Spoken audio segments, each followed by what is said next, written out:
Hey, what's up, nerds? Paul here at Radio Free Hammer Hall. So today I wanted to talk about what I would call the new Nurgle and how things have been going since we got the additions from the Wrath of the Everchosen book, as well as finding some roles for units that I hadn't really thought of before.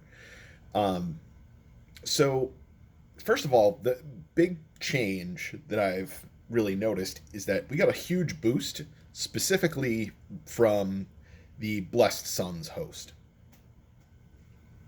The really big deal in there is getting that free 6-inch run once per turn within 12 inches of your general. That is huge. For Nurgle, you might as well just say you get an extra command point every turn. I was using that all the time, and to great effect to make your Blight Kings really fast. And then with the run in charge that you get from the Feculent Gnarl Maws, it makes them a very long range threat. In addition to that, you get an artifact that lets something reroll saves, which is something that Nurgle likes to do anyway. You like to be very durable, particularly in your more important heroes. So that is a really good role for that item.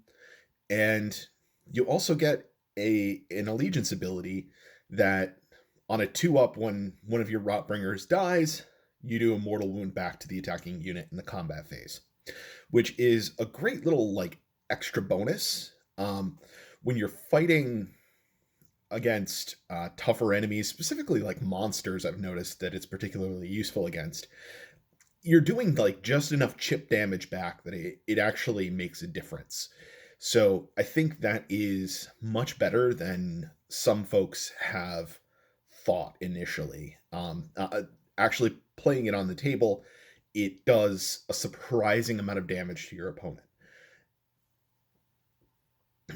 The other big thing that I've found is that I've kind of discovered the role of Pusgoyle Blight Lords, and that has been a huge boon to the lists that I've been playing. So what I've been doing is running 4 Pusgoyles. So that is a unit with 28 wounds, with a 4-up save, 5-up disgusting resilience. So they are very tough to kill. They base move 8 inches, and they also fly. Then I also add on the Lord of Afflictions, make him my general. And with that, now you can get the extra 8 inches of movement from his command ability, and then you can use your free once per turn 6-inch run. So now with those two things, that makes them a threat that can go 22 inches without charging. So that is a really long reach. That is going to threaten objectives, and it's also going to be able to alpha block for you, get out there in front of your opponent's units, and really tie them up for a long time, because that's a big block of wounds that have extra saves. So I'm adding on top of that, in addition, I've been running the Blessed Sons Battalion, which includes the Plague Cyst Battalion. So to review for people that are not familiar with it or they haven't played it recently, what we're going to do in this is you are forced to run a Lord of Plagues. The Lord of Plagues usually has a 7-inch bubble where you're re-rolling ones to hit for all of your Blight Kings.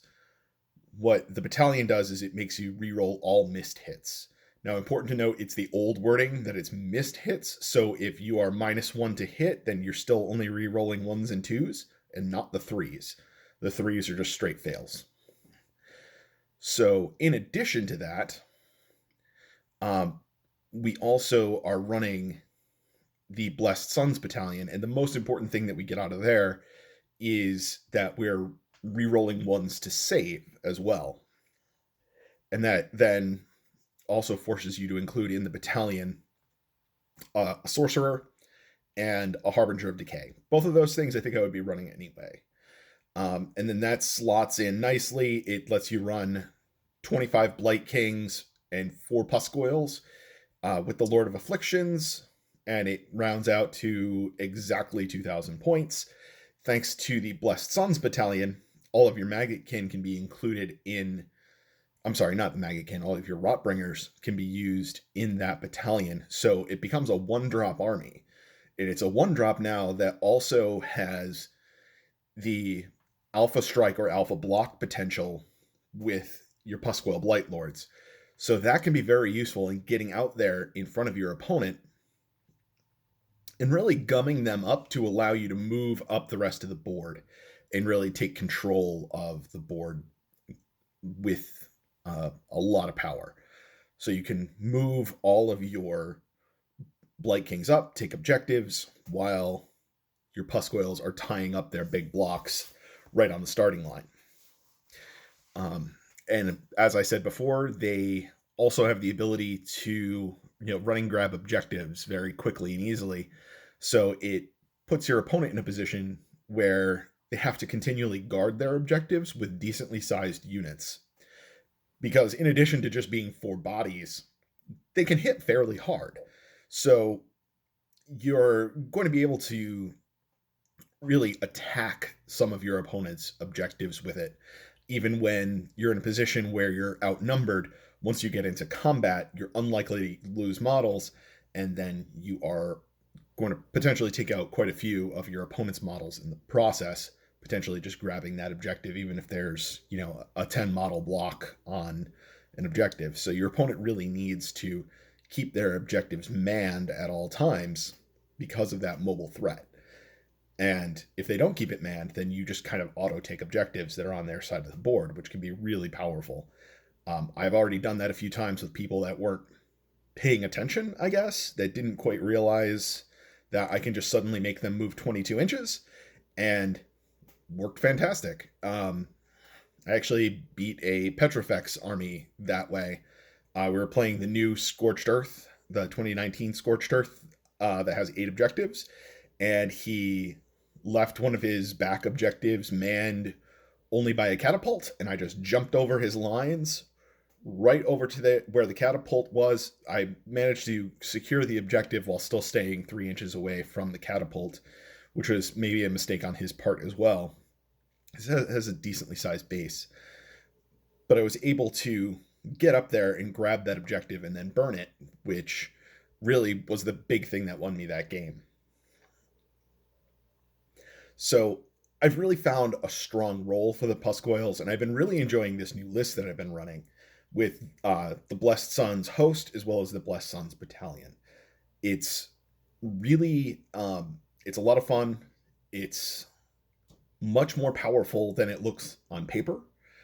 And it's really something that I think if these new things in Nurgle kind of catch on and people catch on to the utility of running Pusgoyles, because I think they are much, much better than a lot of us had originally given credit for them. I've been trying to figure out how to use them in lists for quite a while now, and until I started thinking of them as alpha blockers and objective grabbers that can shoot across the table really quickly, it wasn't something that, I wanted them to be like punchy alpha strike units, and I don't think that's what they're for. They're really good at gumming up your opponent, and if you can outdrop your opponent, particularly in making a 1-drop list with the Blessed Sons battalion, then you can really just shoot across, get in your opponent's way, and have a decent chunk of the board just all to yourself for a little while until your opponent disengages or finally beats through that unit of Pusgoyles. So that's about it for now, guys. I'm going to be trying to put up a few more videos, but that's going to be it for this one. Hope you enjoyed, and I will see you all later.